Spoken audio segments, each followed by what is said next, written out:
Nós, a Europa, tem a ver com a Europa, tem a ver consigo. À sexta, uma reflexão sobre a atualidade europeia. Hoje, em Nós, a Europa, a doutora Ana Rita Barros é a interlocutora, é formadora do Centro de Informação Europeia Jacques Delors. Boa tarde. Muito boa tarde. Doutora Ana Rita Barros, hoje vamos começar por fazer uma referência ao facto de a Comissão ter aprovado a alteração de 10 programas operacionais em Portugal, redirecionando verbas do Fundo de Coesão. Quer explicar de que é que se trata? Portanto, são verbas que estavam ligadas aos atuais programas operacionais do quadro que ainda está em vigor e há a quantia de 1.000 milhões de euros da União Europeia, do Fundo de Desenvolvimento Regional, do próprio Fundo de Coesão e do Fundo Social Europeu, que vão apoiar o investimento na área social, na digitalização das escolas, no apoio à economia, permitindo, com taxas de cofinanciamento aqui a 100%, fazer face à situação de crise económica em que Portugal se encontra e portanto, alavancar a economia, digamos assim, é um montante importante. Nada tem a ver com as verbas que estão em discussão neste momento? Não, isso da nova geração, da New Generation é futuramente, porque ainda estão em discussão através do Parlamento Europeu e são verbas para o próximo ano e este está disponibilizado de imediato. Boas notícias para o nosso país. Continua o impasse do Brexit. A semana passada focamos este tema da atualidade, nomeadamente numa referência ao Conselho Europeu da passada semana. E voltamos a esta questão, doutora Ana Rita Barros. Sim, só um pequeno apontamento. O negociador por parte do governo britânico, David Frost, aliás, Sir David Frost, pediu ao seu homólogo europeu, Michel Barnier, para não comparecer em Londres, como já estava programado, que estava previsto para o início desta semana, pois considera não existirem condições para a negociação. Mais tarde, quer a parte britânica, quer a parte europeia vieram dizer que as negociações continuam na agenda, estão em cima da mesa e, aliás, a Presidente da Comissão até veio dizer que deviam ser intensificadas. No entanto, o Reino Unido diz que mantém a porta aberta, não é? Mas pode fechar lá a qualquer momento, não é? E não se vê ainda grandes passos no sentido, nem numa parte nem outra, no que será de facto o futuro das relações comerciais, o que é complicado. É o ponto da situação possível neste momento. Neste momento, exatamente. Os 27 Estados-membros chegaram a acordo sobre a política agrícola comum, conhecida como PAC. Foi um acordo difícil. Muito difícil. Sim. Durou vários anos, quase 3 anos. E depois a parte final também foi muito longa, uma maratona de 42 horas no Luxemburgo, com os ministros da Agricultura a chegarem a este acordo, que é importante. Porque a política agrícola comum, desde os primeiros quadros, desde os primeiros financiamentos, era sempre dotada da maior verba do orçamento. Sim. O que não tem vindo a acontecer nos últimos quadros financeiros plurianuais e não vai acontecer no próximo, embora com verbas que nós já sabemos agora mais direcionadas para a parte ecológica, para a parte climática e que podem beneficiar a agricultura. Mas não diretamente. Tem havido cortes nos últimos quadros comunitários. Reduções. É um acordo difícil porque implica um equilíbrio entre os fundamentos atuais do meio ambiente, do respeito ecológico e as exigências de rentabilidade de um sector que é crucial para todos nós. Por outro lado, uma dicotomia, porque essas verbas normalmente eram direcionadas para os grandes países, principalmente a França, era o grande beneficiário. E entre as grandes explorações europeias, por um lado, os pequenos agricultores, por outro, a redução do orçamento europeu na dotação de fundos para esta matéria e um sector agrícola que tem que proteger os seus empresários e os seus trabalhadores, como nós sabemos, não é? Aliás, a ministra alemã, ministra da Presidência Rotativa, que presidiu estas reuniões, congratulou-se com o compromisso conseguido entre o bem-estar, o clima, o ambiente e a manutenção dos rendimentos do sector. A dotação orçamental é elevada para este novo quadro, 387 mil milhões no novo quadro de apoio, mas um dos obstáculos era exatamente a obrigatoriedade de aplicar sistemas de financiamento, chamado ecoesquemas, para tornar as propriedades agrícolas mais sustentáveis e mais verdes, não é? Digamos assim, uma transição verde que não era aceito por todos os 27. Sim. Não queriam que tivesse lá estas imposições. O facto de ser obrigatório, não é? Mas passou. O que é importante, agora veremos a posição do Parlamento e dos governos de cada um dos Estados para ser a aprovação final. Aliás, está a decorrer hoje o Conselho sobre o Ambiente, para fazermos notar a importância deste tema na União Europeia. Consequentemente, haverá debate sobre a Lei Europeia do Clima. Qual é o principal foco deste debate? É exatamente o ambiente e o objetivo climático da União Europeia para 2030, não é? Os passos que têm que ser dados para atingir esse objetivo, meta. Que toda a gente pensa que é um bocadinho ambicioso, mas veremos, e tenta, de facto, alcançar o máximo de progressos a este nível antes da lei ser colocada à aprovação do Conselho Europeu. O que se pretende é a neutralidade climática, como sabemos, uma pretensão de há longo tempo, que se prende não só com as emissões, mas também com as absorções. Ou seja, a plantação e a manutenção dos espaços verdes para absorver os gases, o efeito de estufa. Não se trata apenas de uma política ambiental, refere-se a diversos aspectos da vida do dia-a-dia dos cidadãos, porque o grande problema aqui é o consumo energético, que é mais doméstico do que industrial. E, portanto, é fundamental uma adaptação, talvez? A vida diária e a adaptação até não só de todos nós, não só das nossas práticas, mas também dos edifícios. Daí o programa que já foi lançado de apoio para tornar os edifícios energeticamente mais eficientes. E também está em discussão nesta lei a biodiversidade, que é extremamente importante. E que se vai perdendo... Cada vez mais, não é?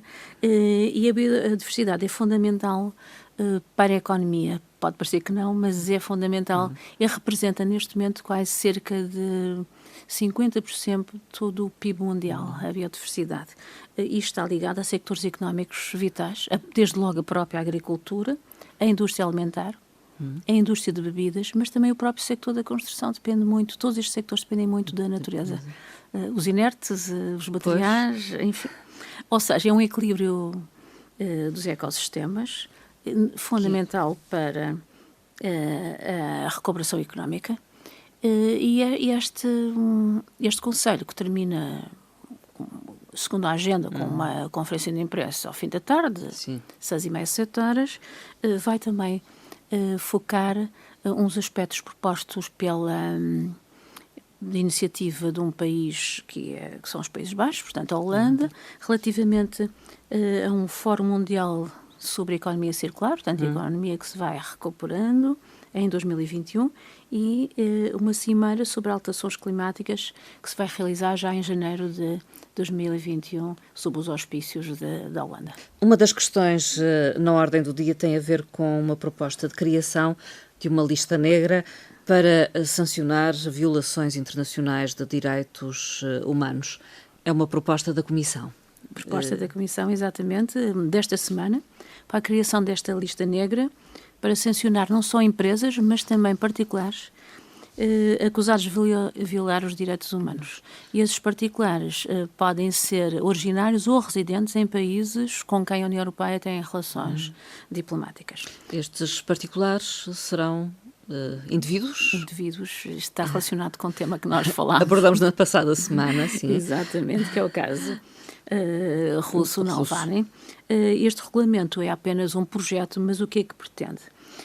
Pretende exatamente as medidas de restrição à circulação no espaço europeu e também à salvaguarda do congelamento dos bens dos visados, não é? Claro que nós associamos a este caso, mas a União Europeia pretende ir mais longe, porque atualmente a União Europeia já dispõe de listas, mas são listas restritas, portanto, focadas para o terrorismo, ciberataques ou armas químicas, e agora está-se de alargar aos direitos humanos no seu todo.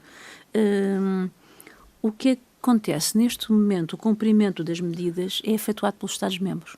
Podemos relembrar o caso de um membro do governo venezuelano que o ano passado, ao passar por uma capital europeia, gerou problemas a nível europeu. É exatamente a União Europeia que quer chamar a si o controle e o cumprimento destas medidas, não ficando no poder do Estado, mas no poder da União Europeia. Daí a importância da apresentação desta lista. O projeto já existia há algum tempo, simplesmente esbarrou, quer com as situações de recurso ao Tribunal Europeu, quer com as provas necessárias que são precisas para a inclusão na dita coja lista, a quantidade e a dimensão das sanções, enfim. Claro, isto depois ainda tem que ir ao Conselho, onde tem que ser aprovado por unanimidade. Para entrar em vigor, então. Para entrar em vigor. Veremos que isto ainda pode dar, enfim, muita conversa. Não é? Pelo menos muito debate. Muito debate, é verdade. No discurso sobre o Estado da União, também de que falamos na passada semana, que foi proferido recentemente pela Presidente da Comissão Europeia, esta falou em uma nova Bauhaus europeia. Este termo Bauhaus é talvez familiar a alguns, é uma possibilidade, um projeto, é importante talvez percebermos o que é isto, se é um conceito, um movimento. Doutora Ana Rita Barros. É a proposta da Presidente, que na altura passou um pouco despercebida e que agora tem sido analisada mais profundamente. Trata-se de conjugar no mesmo espaço de cocriação especialistas de diversas áreas, desde cientistas, passando por estudantes, arquitetos, engenheiros, artistas, desenhadores e até artesãos. O conceito já existia, é um conceito de origem alemã, reportado em 1919, numa cidade, Weimar, e por um arquiteto, Walter Gropius. E o que é que esse arquiteto pretendia à altura? Associar a beleza à prática. Uma escola de arquitetura e de design que não sobreviveu ao movimento nazi, classificou a sua arte como degenerada. Foi extinta então nessa altura? Na altura foi extinta, o conceito ficou. Portanto, Bauhaus é mais do que uma intenção, um conceito, um símbolo. E um símbolo com várias vertentes. Desde a interdisciplinaridade, olhando trabalhos conjuntos entre artistas e artesãos, sem hierarquia entre a arte e a técnica, o que significa relançamento económico para a Europa, pois pressupõe colaboração entre os sectores público, privado, para este projeto comum, ou seja, um sentido coletivo onde cada um põe a pedra para edificarmos. É também um conceito de Bauhaus que significa minimalismo, o menos é mais. Sim. Com elegância, falando de reutilização de materiais. Aliás, é um conceito muito em voga neste momento, em alguns países, nomeadamente no norte da Europa. E que agora nós já vamos adotando mais cá para o sul. Mas também muito em linha com o Pacto Ecológico Europeu.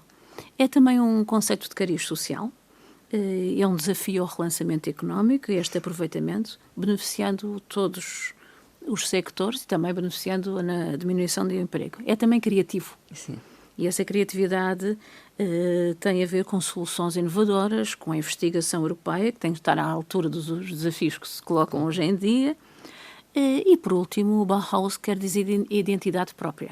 Seria bom que estes objetivos e estas obras fossem reconhecidas internacionalmente, porque há o conceito Bauhaus de arquitetura, portanto, e que fosse fazer novo a partir do velho, digamos assim, utilizando técnicas já muito antigas, numa época onde existe tanta insegurança e onde a afirmação da marca europeia no mundo seria importante para podia dar-se a partir desta veremos este relançamento da Bauhaus europeia. Para já é um projeto, para já é uma projeto estético, digamos que é a parte cultural do Pacto Ecológico Europeu, mas que já tem um timing definido. Sim. E tem um processo de criação marcado para o verão de 2021 e se avançar, como a Comissão pretende, vai desenvolver 5 espaços em 5 estados diferentes, exatamente como uma rede de espaços fundadores da Bauhaus. E isso já se prevê para 2022, 2023. 23. Eu acho que é um conceito interessante. Sim. E vindo de quem vem é perfeitamente explicável, não é? Sim, um alemão. Embora já muito criticado, exatamente por ser alemão. Sim, em alguns sectores, enfim. Mas as boas ideias, temos que abraçá-las, venham de onde vierem. Doutora Ana Rita Barros, há boas ideias também no espaço português e penso que é importante deixarmos aqui uma referência a um projeto português que venceu o Prémio Europeu LIFE. Exatamente. Nesta Semana Verde Europeia, o projeto foi candidatado com o nome Flow for Life. É um projeto português, premiado no âmbito dos projetos LIFE. Talvez aqui uma referência ao que são os projetos LIFE. São projetos que combinam tecnologia, inovação e conhecimentos para as diversas áreas da economia, utilizando recursos também muito diversificados. Este projeto português criou um mercado alternativo para os produtos que ninguém queria. Portanto, produtos hortícolas e frutas, feios, de pequena dimensão ou demasiado grandes, mas que normalmente não são comercializados no mercado habitual. Segundo o projeto que ganhou e que é conhecido vulgarmente pelo nome de fruta feia. Pronto, e penso que assim já conhecemos. Este projeto trabalhou com alguns concelhos no continente, Lisboa, mas principalmente na Zona Norte, e segundo a União Europeia, com este projeto foram já reduzidas 2.300 toneladas de desperdício alimentar, o que equivale ao consumo de 13.000 pessoas por ano. Isso é importante. É significativo. E nós aqui que até nem temos fruta com essa, que às vezes com as chamadas dimensões europeias, que durante muito tempo se exigia, ou pelo menos se recomendou, acho que é importante. Ganharam também o prémio, foram agraciados mais 2 Estados-membros, a Eslovénia com um projeto sobre o urso pardo e a Hungria com um projeto sobre incêndios. Para terminar, uma frase do Presidente do Conselho Europeu que se liga a esta semana, não é? Verde. Verde. Foi no âmbito desta neutralidade climática, que tem a ver com a Semana Verde, que se comemorou em Lisboa durante esta semana, que está a decorrer, exatamente por Lisboa ser a Cidade Verde Europeia 2020. E é do Presidente do Conselho, Charles Michel, que diz exatamente: a neutralidade climática não é uma questão de escolha, é sem dúvida uma necessidade. Charles Michel. Doutora Ana Rita Barros, muito obrigada e até à próxima conversa. Até à próxima, obrigada.